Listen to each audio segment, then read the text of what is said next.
اب صحافی احمد فرحاد کے حوالے سے بھی یہی کہا جا رہا ہے، ان کے پر کترے جائیں گے کہ ٹھیک ہے آپ باہر جا کے بولیں لیکن آپ نے ہمارے بارے میں بات نہیں کرنی۔ دیکھیں عمران ریاض خان پر کتنا ظلم کیا گیا، کتنا جبر کیا گیا۔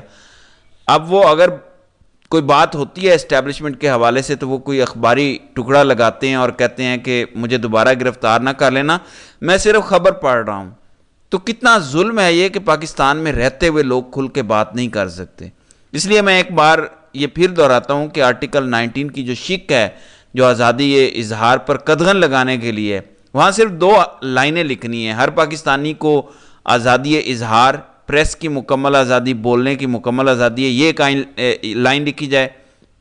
صرف جو آئین میں شقیں ہیں کہ مذہبی شخصیات اور مذہب کی توہین نہیں ہو سکتی، اس کے علاوہ سب کچھ بولنے کی آزادی ہو۔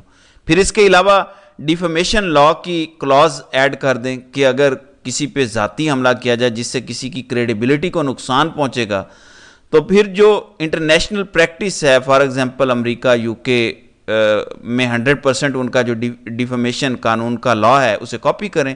تو اس طرح لوگوں کی ذاتی پگڑیاں نہیں اچھلیں گی لیکن جرائم لوگوں کے سامنے آ جائیں گے۔ سو یہ نہ کریں کہ اداروں پر بات کرنا منع ہے، بات کرنا ضروری ہے، تبھی تو اکاؤنٹیبلٹی ہوگی۔ جو ادارہ احتساب سے ماوراء ہے، عدالت احتساب سے ماوراء ہے، آج مجھے قاضی صاحب کا بتائیں کہ وہ بندہ جو حرکتیں کر رہا ہے اس کا احتساب ہو سکتا ہے؟ کون سا ادارہ اس کا احتساب کرے گا؟ سپریم جوڈیشل کونسل کا سربراہ وہ خود ہے، سارے سپریم جوڈیشل کمیشن وہ لگائے گا، جو حرکتیں اس کی ہیں آپ دیکھ سکتے ہیں۔ پھر عامر فاروق کو دیکھ لیں، سارے ججز نے خط لکھا، عامر فاروق کو تو اٹھا کے باہر پھینکنا چاہیے تھا سپریم جوڈیشل کونسل کو، لیکن وہ وہاں بیٹھا ابھی بھی فیصلے دے رہا ہے۔ تو ان کا احتساب عوام ہی کر سکتی ہے، بول کے کر سکتی ہے، تنقید کر کے کر سکتی ہے۔ یہ نہ کیا گیا تو پاکستان نہیں چل سکتا، میں آپ کو بتا رہا ہوں۔ یہی ہوتا رہے گا، لوگ غائب ہوتے رہیں گے۔ آزادی ہوگی تو ایجنسیوں کو بھی ہوگا کہ ہم اٹھائیں گے تو کیا عدالت میں ایکسکیوز دیں گے کہ کس نے اٹھایا تھا، تو یہ کرنا پڑے گا۔ یہ جو ہے کہ اسمبلی میں عدالت کے بارے میں بات نہیں ہو سکتی، ہاں ذاتی حیثیت میں جج کو ٹارگٹ کرنے پر پابندی لگائیں لیکن فیصلوں پر بات کرنے کی آزادی ہونی چاہیے۔ اب جو آج عدت میں نکاح کا کیس پر فیصلہ ہونا تھا، پہلے جج نے اس کو محفوظ کیا۔ اب اگر اپنی مرضی کا فیصلہ لے لیتے اور یہ آ جاتا کہ عمران خان اور بشرا بی بی کی سزا برقرار رکھی جاتی ہے تو معاملہ ہائی کورٹ چلا جانا تھا۔ اب ہائی کورٹ میں عامر فاروق اکیلا رہ گیا ہے، باقی سارے ججز انصاف پر مبنی فیصلہ دینے پر تل گئے ہیں۔ عامر فاروق کے لیے سب کچھ مینج کرنا اتنا آسان نہیں ہے، گو کہ سائفر کیس میں عامر فاروق اور میاں گل حسن اورنگزیب نے بہت غلط کردار ابھی تک ادا کیا ہے کہ لٹکایا ہے کیس کو بہت زیادہ، لیکن پھر بھی عامر فاروق کے لیے فیصلہ نہ دینا یا غلط فیصلہ دینا اتنا آسان اب نہیں رہ گیا۔ تو اس کو روکنے کے لیے پھر ایک پلان ترتیب دیا گیا ہے۔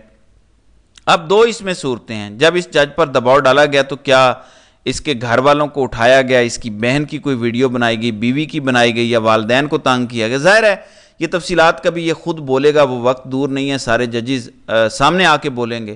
لیکن اس جج کے حوالے سے 2 چیزیں کہی جا سکتی ہیں، کیونکہ چھٹیاں آنے والی ہیں، پھر عدالتیں بند ہوں گی تو کہیں جا کے جولائی اگست میں کھلیں گی، تو ٹائم گین کرنے کے لیے اس کو کہا گیا کہ فیصلہ تم خلاف بھی دو گے تو ہائی کورٹ میں جائے گی اپیل، پھر ہائی کورٹ کو فیصلہ کرنا پڑے گا، تو ہم لٹکاتے ہیں اس معاملے کو، تم اس کو واپس بھیج دو۔ اب اس نے عامر فاروق کی کورٹ میں گیند پھینک دی ہے، اور عامر فاروق تو پہلے ہی پتہ ہے کہ کس کا چیلا ہے۔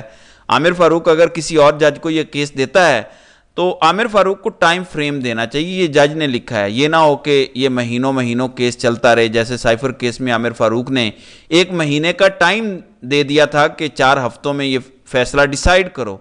ایسے 3-4 ہفتوں میں اس کا بھی عامر فاروق کہہ سکتے ہیں کہ آپ اپیل ڈیسائیڈ کریں، اور جج نے جو ہے وہ یہ بھی بتایا ہے کہ کمپلیننٹ جو ہے وہ ڈیلینگ ٹیکٹکس کا استعمال کر رہا ہے، کبھی کسی بہانے سے پروسیڈنگز کو ڈیلے کر رہے تھے، تو اس کا ایک لحاظ سے یہ فیصلہ ہے۔ اب ظاہر ہے یہ دباؤ کی وجہ سے ہے، ورنہ کہاں ایسا ہوتا ہے دنیا میں کہ ایک کیس کا فیصلہ محفوظ ہو اور 6 دن کے بعد فیصلہ آنا اور جج کہے کہ اب میں یہ کیس واپس بھیج رہا ہوں۔